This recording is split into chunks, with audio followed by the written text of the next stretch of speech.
The show now, if last Monday, December the 8th, made you nostalgic for some of the older shopping traditions in Ireland, then, well, you weren't alone.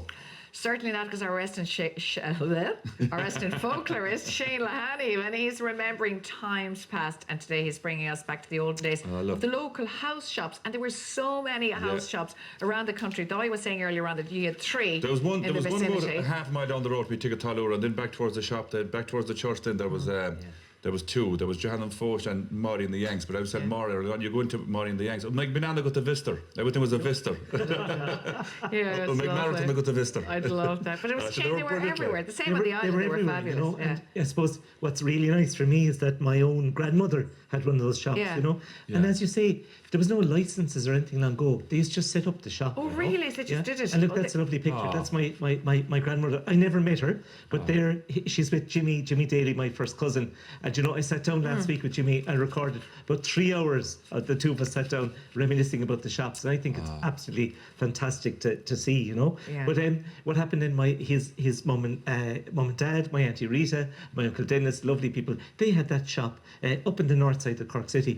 And it was the epicentre of the locality. They had everything and anything. First of all, you had the usual provisions, right? Bread, milk, butter, you know, tea, flour, all the newspaper maybe, you know, cigarettes, of course that was a necessity long ago as well. You had all of those things. But they started to stock then all the other things that people might need, and there was traders that came in, travellers that came in, and they would come in and they would get, you know, safety pins and buttons, and they would be put in, and people needed more and more things. Do you know, those shops became absolutely everything. And when I remember that little small shop, this actually is just shop up the road from me. This is Dan Donovan's, okay? It's still there. Yeah, absolutely. Oh, I go up there every Saturday morning. The old weighing scales chain is there too. Absolutely, and everything is. And what's different about those shops is there was a counter, right? And you never went behind the counter, to be honest, you know? You had to know what you wanted and what was there, you know? There was no till either in the shops long ago. There used to be a drawer, usually out of reach of the counter, if you follow me, you know? So no fella could put his hand in or anything like that. So,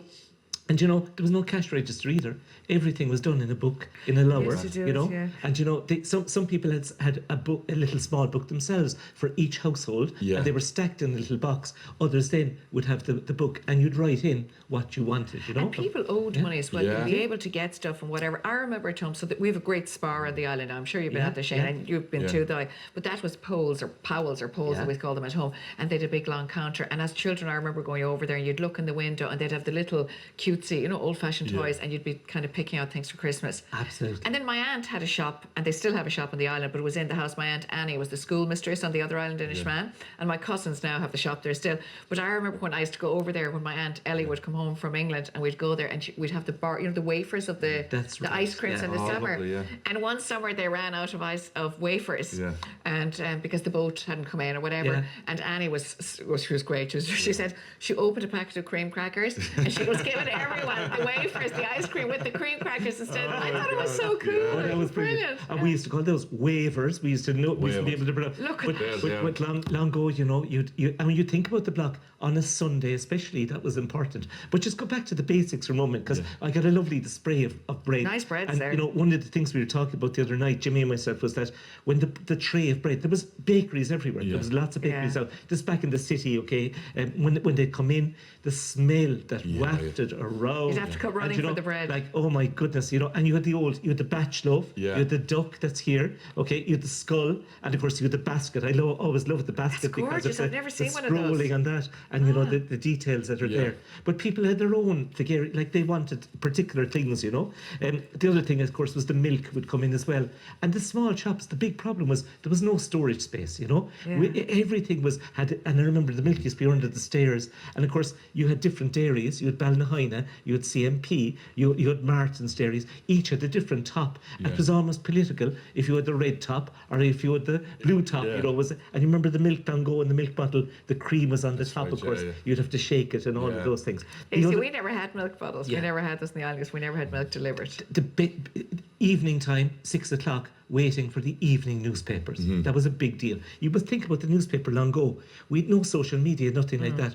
And forget about the national news, local news. Who won the match? Okay. What was on next week? What dance was on? What bit of a hop? Okay. Okay. The ads that were there, but better than anything else, who was dead? Yeah, okay? yeah. Because this is what you needed to know. Like, this is an Irish obsession, yeah, as we yeah. know. And there was a great man, Mr. Ryan. He was the sacristan down in the North Chapel, and he used to open up the paper, the evening paper every night. Okay, and he'd be counting out, you see, because he used to get paid to ring the bell at the funerals, and it was like he was totting up, 5 shillings, 5 shillings like that. He'd want to know who was gone, Yeah. So you get all those.